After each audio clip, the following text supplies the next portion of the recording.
Siman Reish Samach Gimel. We're going to start Siv Beis now. The Torah, there actually is no Torah on Siv Beis. However, the Beis Yosef over here quotes the Rambam. The Rambam says, Echad anoshim ve'echad noshim chayovim lihois bebateihem ner dolok b'Shabbos afilu ein lo ma yoichel. Whether men or women, it doesn't matter. There's an obligation for the candle, the Shabbos candles, to be lit in the person's house on Shabbos, even if he doesn't have what to eat. We're going to discuss that a lot today. Even if he doesn't have what to eat, he should borrow. Or say even better, not borrow. He should go around doors begging, asking, please give me money so that I could afford oil to light the Shabbos candles. That is included in the category of Oneg Shabbos, a pleasure toward Shabbos.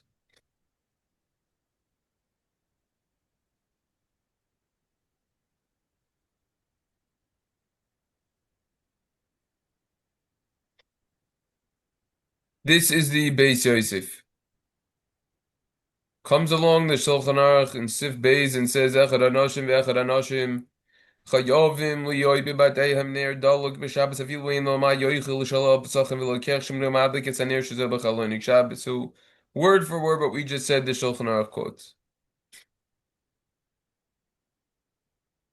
The Magen Avram over here in Os Daled on the bottom right explains,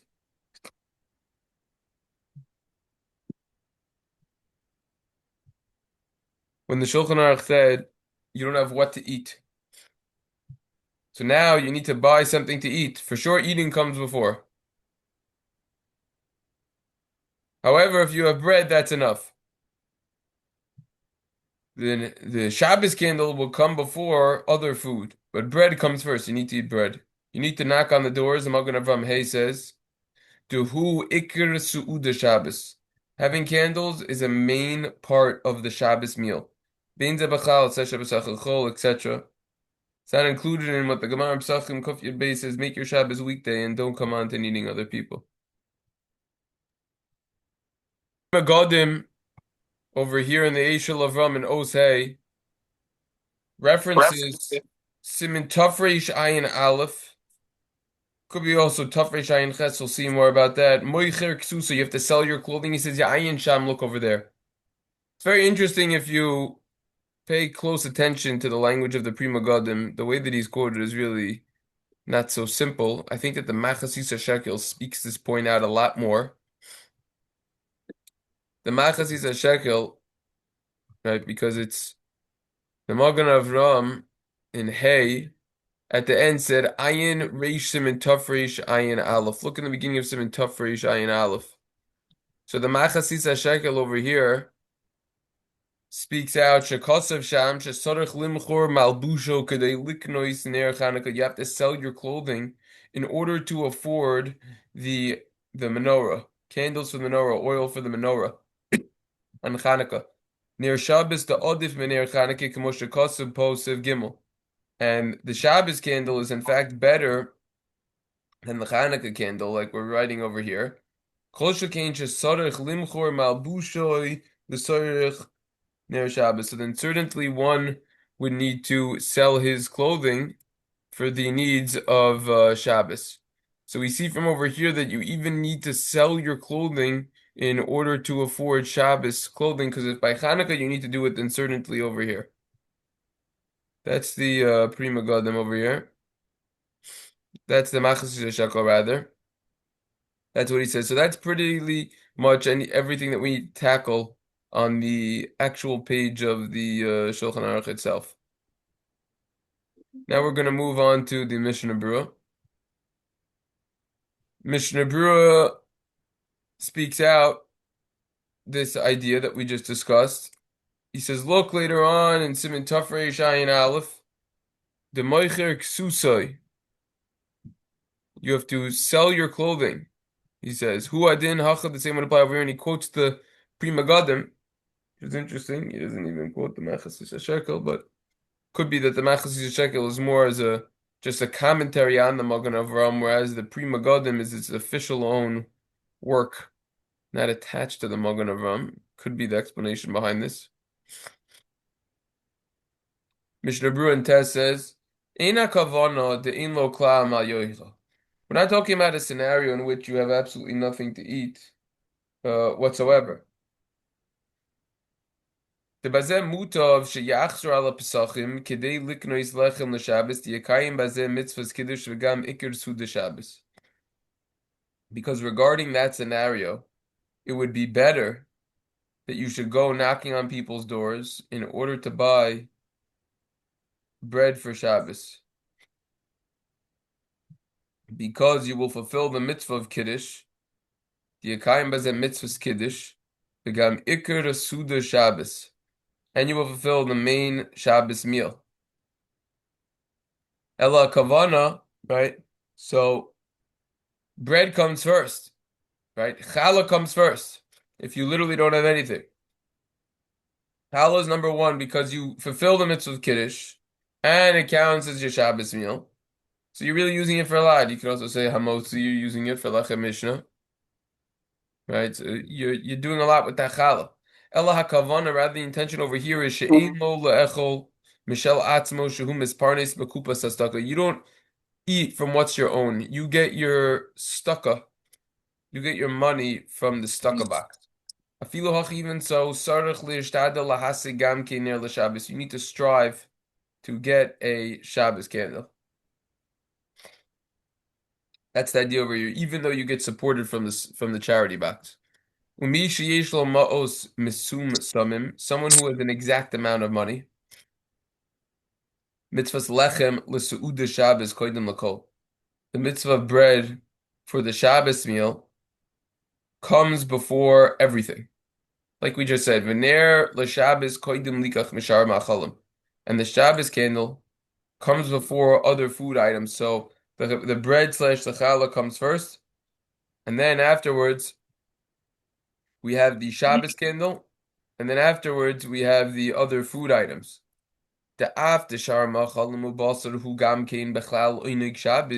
Even though that other foods and meat is included in the category of a pleasure for Shabbos, Oneg Shabbos, Mikol Makom Ner Odif Yoiser Mishun Shalom Bayis Ukid L'Kaiman. Nevertheless, the Shabbos candle is better than even other food because of Shalom Bayis, peace in the house, as we will explain later on in Sif Gimel. Uhumiyu, however, Mishum Ner, Dai Ner Echad L'Chud, V'Ashar Yoitzi, Al Machali Shabbos. However, because of a candle, it's enough if you have one candle alone, and the rest you will use for Shabbos food.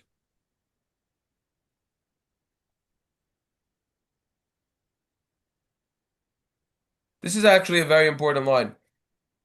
When we're talking about the hierarchy of what comes first and second, etc., and we're saying that Ner Shabbos comes after the Chalah, and it's up there on the list, that's only talking about one candle. The rest of the limited money that you have should be spent on food. We'll see why momentarily. Kedamrina b'Gemara, like the Gemara says on Kuf Yud Ches, Ta'afilu ani sorich la'asois davar mu'at l'kavod Shabbos. Even a poor person needs to do something small in honor of Shabbos.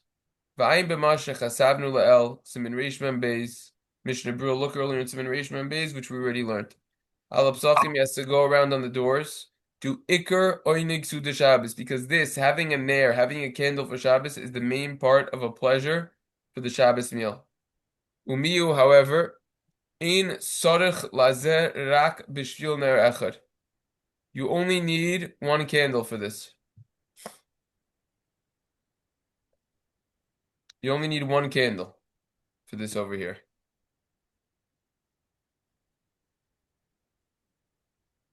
Like we saw before. One and done. That's it. Yoz V'Hadam Mishnah Berurah explains. Even if you don't have what to eat, right? The Shulchan Aruch said, meaning you get supported from the charity box. You have to knock on people's doors to get oil.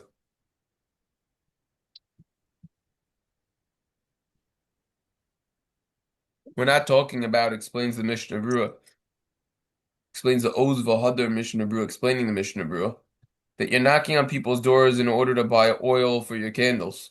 And you don't have anything what to eat at all, including bread, which means don't say that purchasing oil would come before purchasing bread. That's not true. That's not true at all. Because in that case, it would be better to knock on the doors in order to purchase the challah, the bread. The bread comes first before Shabbos candles because you can fulfill with that bread also the mitzvah of Kiddush. Because it's possible to make Kiddush on bread, like it's discussed in Siman Ayin Reish Beis Siftes. Furthermore, that's the bread, the challah is going to be used for a main part of the meal on Shabbos. Rather, the intention is you don't have what to eat, meaning you get supported from the charity box. Even so, you need to go on the door, knocking on the doors to strive to get these Shabbos candles. If you have limited money, you could either get challah slash bread or candle for Shabbos. Bread and the challah comes first. If you have the bread, you have the challah already. So in that case, you get afterwards, with the limited money that you have remaining, the Shabbos candles. Shabbos candle, rather, we should say, and then the remaining money you use for food.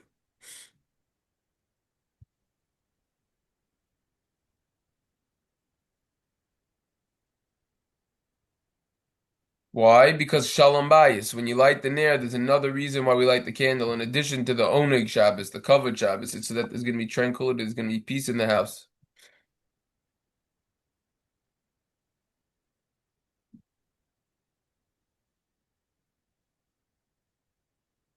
One candle is enough. When we say that first you buy the challah and the bread and then you buy the Shabbos candle, one candle is enough. You don't need any more than that. Why? Explains the Oz V'Hadar Mishnah Berurah, Shebakach yoytzi yidei chayvos mitzvos halakas aner me'ikar hadin. From the letter of the law, we fulfill our obligation with just one candle and one candle only. We don't need anything more than that. That's why one candle is enough. The Torah's Chaim asks a kasha. One candle's enough? What do you mean? How could that be? We learned the widespread prevalent custom of everyone lighting minimally two candles. And therefore, we accepted that upon ourselves, kichayv, like an obligation. Just like Mariv, Me'ikar Hadin, from the letter of the law, Medina, the Gemara, from the Gemara. It could be very well, according to some, considered Rishos. It's optional. According to Rabbi Gamliel, it's obligatory. Nevertheless, even according to those who hold that it's optional, we accepted it upon ourselves as an obligation. So then, just like over there, by Marv, we accepted it upon ourselves and it's a full-fledged obligation, so too over here. So the Torah's Chaim says, Sarachi, and you need to look into this point more. Why one candle would be enough? Seemingly, you need enough for two candles.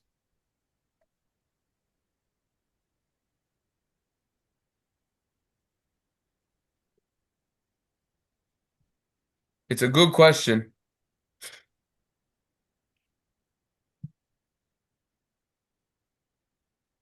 What does it mean that the Shabbos candle is the Iker Oinig Suda Shabbos, is the main part of the Shabbos meal when it comes to the Onig, when it comes to pleasure?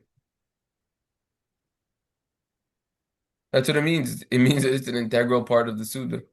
And since it is, therefore, you need to knock on people's doors for one candle.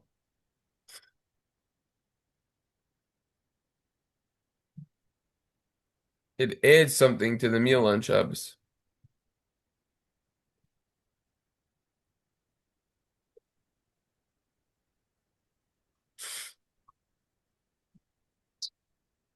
The commentary of the Oz V'Hadar Mishnah Berurah on this short bar halacha, talking about that you need to sell your clothing just like to afford a Hanukkah candles for the menorah, oil for the menorah. You need to sell your clothing. So too over here. We actually learned this when we were learning these halachas of Hanukkah. If I'm not mistaken, it was Siman Tafrei Shai and Ches. We tackled those halachas over there. And we actually reference this footnote, if I'm not mistaken. The Torah's Chaim, yet again, explains why was this halacha left out over here in Shulchan Aruch? Sell your clothing in order to buy Shabbos candles. This idea that you need to sell your clothing in order to afford Shabbos candles, according to the Prima Gadim, Machasis Shekel explaining the Magen Avraham, is really not so clear cut and simple. Part of Kavod and Oneg Shabbos is having nicer Shabbos clothing, as we learned at Siman Reish Samach Beis. So therefore, how could someone come along and sell his clothing? In keminayin lanu sheyimchor kesuso v'yifgoim bekavod Shabbos bavur ner. How could you blemish the honor of Shabbos just to now be able to afford Shabbos candles? Even though, yes, granted, we agree, lighting Shabbos candles is a mitzvah. It's covered in an oneg Shabbos.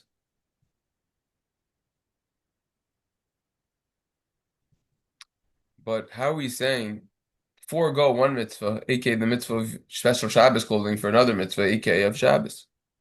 Chanukah by the menorah, Daled Kosos, when it comes to if you can't afford the 4 cups of wine on Pesach, we understand you need to sell your clothing. That already is Persume Nisa. You have to publicize the miracle that happened. That's already better than having clothing even on Yontif.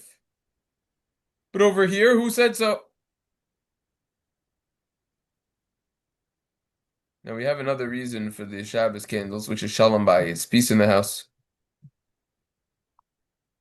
It could very well be that that reason of having peace in the house, which only gets accomplished through lighting the Shabbos candles, is better than the reasoning of Kavod Shabbos, aka having nice Shabbos clothing.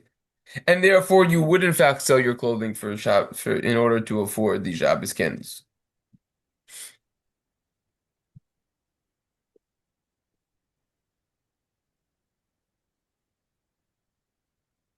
Interesting discussion down there. Interesting indeed. The Dereshul Mishnah Berurah has one little footnote on this entire sif. It's a tangential point. Even though that the physical act of lighting the Shabbos candles is placed upon the woman of the house, Charles and Tshuva Shevet Alevi says, nevertheless, the obligation for expenses, paying for the expenses You still of the Shabbos candle is in fact placed upon the let's husband. be completely honest. You can have it. And It's in the future. therefore, Yeah, do you want it? You can have that's it. why the Awesome. Sure. Awesome. husband would be obligated to actually go around and collecting money for the Shabbos candles. Wow. This is talking about, let's say a family's poor. Who's going to be the one going around asking for money to buy oil for Shabbos? Well, we would think, and as we're going to learn about in the next sif, women, it's their mitzvah after all. Ew, comes the Shevet Halevi. No, no, no, it's in fact the man. Man's obligated to go around asking for money over here. Because the man has the obligation to provide the money to purchase Shabbos candles in general. Interesting, Shevet Halevi. You know, you'll say we're done. Done deal. We learned Torah, we learned Shulchan Aruch, we learned Mishnah Berurah. This is the hierarchy. After all, what else didn't we cover? Well, comes a monkey wrench over here and says this whole halacha could very well not apply nowadays. Piskei Tshuvos over here relates Bismanenu kishiyesh or hachashmal. Nowadays that we have an amazing technological advancement called electricity. Ve'ein chashash shem yakashel ba'itzu be'evan. There's no concern that a person might trip and stumble on trees, wood, on rocks. We have electricity. We could see where we're going. Back then, it's a one-stop shop. Either you had a lit candle, you had some oil, or you had squat. You had nothing. Nowadays, however, we have electricity. So even without having a Shabbos candle, you could see. Consequently, this no longer applies. You don't need to knock on people's doors in order to get money from them so you could buy oil to light with on Shabbos. Because you have light anyways. The main reason why we light doesn't apply. Yes, granted, it's still covered Shabbos, it's still only Shabbos. It still adds, we definitely still need to light. No one's arguing there. But yayin lekiddush hayoim koydem leneirus. According to this, you should first spend your extra money on wine for kiddush before buying the Shabbos candles. Even though, yes, we agree, you could say kiddush on bread on Chalah, but it's not preferable. And therefore, nowadays, since we have light from the electricity anyways, the wine for Kiddush would actually come before the Shabbos candles. Because in a pressing situation, someone could fulfill his obligation of lighting the Shabbos candles by using only electricity. I'm going to discuss what type of electricity right now.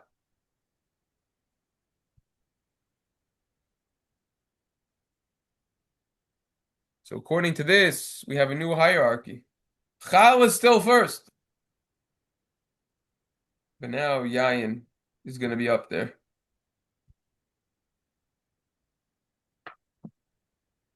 It's going to be up there before Shabbos candles.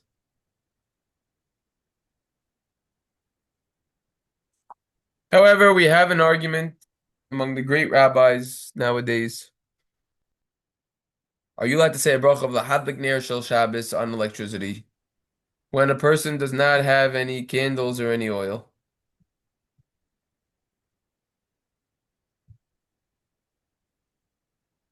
We're going to discuss this more as we continue through these halachas in the siman. Some say you can't use electricity to light Shabbos candles at all. Just like you can't make a bracha of lahadlik ner shel Shabbos on a log. You need a wicks, you need oil, you need wax. You can't just light a log that you just cut down from a tree. So too, the electrical flow is similar to that type of fire, which wouldn't work. Furthermore, it's not considered you're lighting it, you're just removing something that prevents it from turning off. The electrical flow flows into whatever is being lit.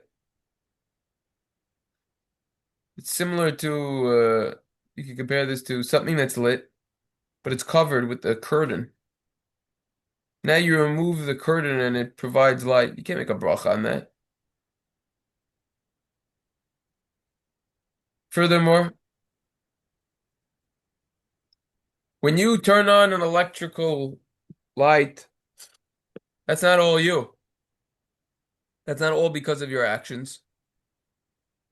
That's because you have the power plant. That's where the electricity comes from. And if there would be an interruption of the electrical flow from over there, it'd just be completely dark. But there's another party involved with this. Furthermore, every single moment it's considered a new electrical flow. It's not considered that the oil is in front of us, so to say. Those are many reasons why it's a problem to use the Shabbos candles, use electricity for Shabbos candles, and there's other reasons. You look on the footnote 93. All the people who say this, all the big rabbis, the Shalos and Shuvas Svarim. However, could very well be that it's permissible to make a bracha on this. Because it could very well be that the filament in the light bulb is it's similar to a wick. Hi, And good morning. excuse me? I'm sorry. What'd you say? Nothing. Easy. And it could very well be that the electrical flow is akin to the oil. It's like oil, the electrical flow. even if you want to say that you're not doing an act of lighting it in a straight manner, nevertheless, you can fulfill your obligation. Even if you're doing it grama, like almost an indirect act, so to say, and you are like indirectly causing the house to be lit. But let's say all the electricity gets cut off, then it's not no longer in your hands, it's not in your ability and control. You know what? That could happen also if you're lighting a regular wick and oil or a regular candle. It could somehow just get extinguished. There wasn't enough oil, the wick wasn't placed in properly, there was wind that came in. But it's pretty uncommon that the electrical flow gets cut off and you lost it. So therefore you could say a bracha even on the electricity. When you turn on the switch specifically, you have the intention that you're doing it in honor of Shabbos. Footnote 94, he quotes a lot of rabbis that talk about this. At the end of the day, we have a massive argument about this specific topic, electricity. And therefore, one should do all the tactics that is necessary to find one candle to light with in honor of Shabbos. You should do whatever you could to at least light one candle or wicks and oils, preferably the oil and with the wicks. That's what you should do. When the electricity is being produced by Jews who aren't religious and in a way that Shabbos is being desecrated, you can't even make a bracha on that even in a pressing situation. But no, 95 says, look, some great rabbis are lenient in a pressing situation to use electricity in honor of Shabbos and to recite a bracha. However, we find that others prohibit completely the recitation of a bracha on electricity.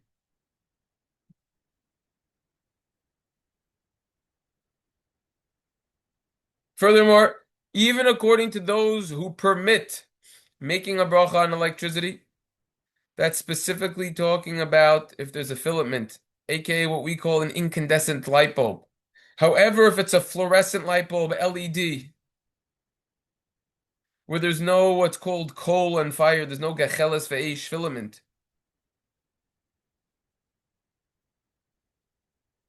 It's not so simple. Someone would say maybe even you could over there. Not simple at all to make a bracha on that though. Not simple at all. And we learned about this in the past. I don't think it was recorded, but we learned about it. Because you need light.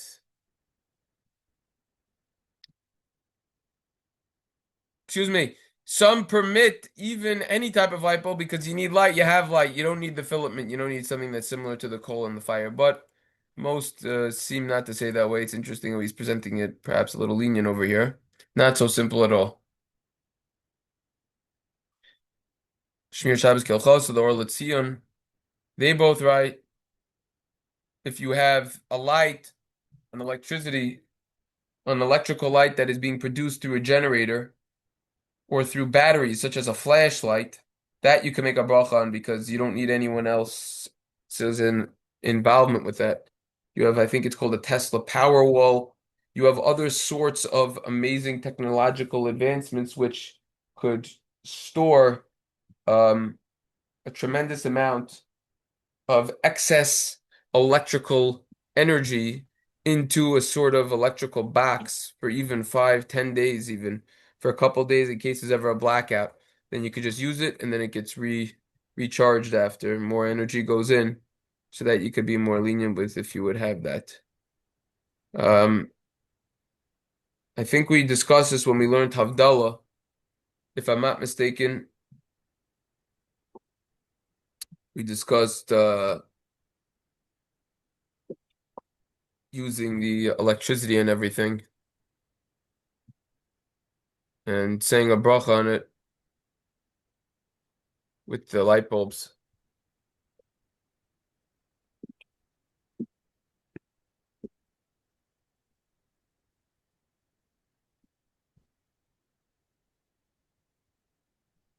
If it was incandescent, we said you could.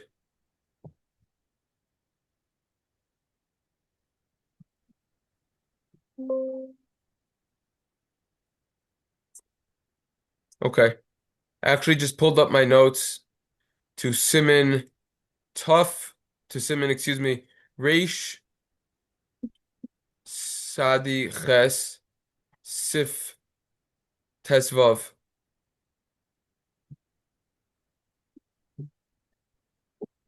We have 3 minutes left. Let's run through it. Electricity. One is allowed to say Aish on a candle in a lantern if you could see the flame and use it. Let's cut straight to this. Hachashmal or halacha rules that since the glass. This is talking about that if you have fire in a like a lantern, if you could see the flame and use it, you could say a bracha. However, Or says you can't, because it's covered by glass, you can't recite a bracha on it. Similar to the ruling of a Shulchan Aruch who holds that if the fire is covered by glass, you can't recite a bracha on it. Hachashmal or halacha says since the glass doesn't weaken the light, on the contrary, the electric lights get enhanced from the glass.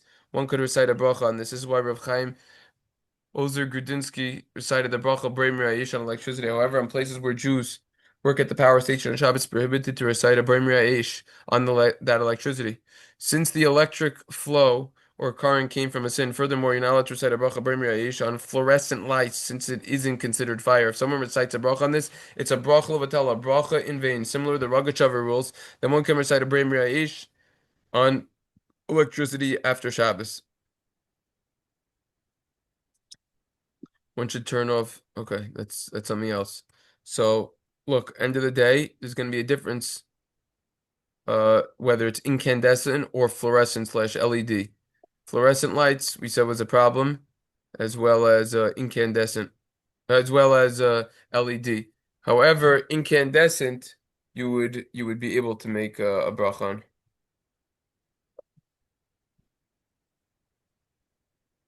Hmm. I didn't know. I really don't know what the difference is. But, Because when you have the incandescent, it's more similar to how an actual flame goes up in a candle. It's more similar. all right. So I'm gonna look at a picture. I'll maybe I'll look at a diagram or something. Yeah. Okay. I'm saying like no, but we're talking about the all the intention. I'm gonna get signed up. I'm gonna get locked up. But like people had to have candles lit in their house to begin with. Before electricity, they had to have a candle. That's what I'm saying. So what is this extra candle that he's selling a shirt for? He's selling his house. His house. He's sitting in the dark each No, if night. they couldn't, some of them couldn't afford candles. But he's sitting. He has a house. He has a house. They would go to sleep. Some of them didn't have any candles, so now they had a candle special for Shabbos. But he would have a house. He has his own house or no? To Yeah. light. Yeah, a little hut or something. His Most we're own. gonna see even the people who couldn't who did have candles. So this is a special candle and you lit it would light longer. It's special. You do it in honor of Shabbos. You do it by where you eat Yeah. specifically. Yeah. All right. Yeah. All right. All right, Um, so we'll pick it up from here tomorrow. sounds good, Mr. Shem. Tomorrow Live?